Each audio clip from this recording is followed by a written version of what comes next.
చేసిన డిగ్రీ వాళ్ళు మనకి సంబంధించిన కరెక్ట్ ల్యాబ్స్ లేవు. ల్యాబ్స్ కోసం కొండగట్టుకు వెళ్ళాల్సి వస్తుంది.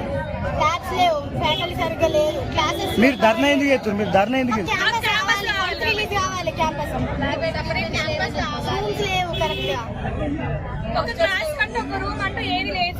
ల్యాబ్స్ కూడా లేవు. మన ల్యాబ్స్ ఇంకా జరగట్లేదు. ఫీల్డ్కి వెళ్ళలేదు.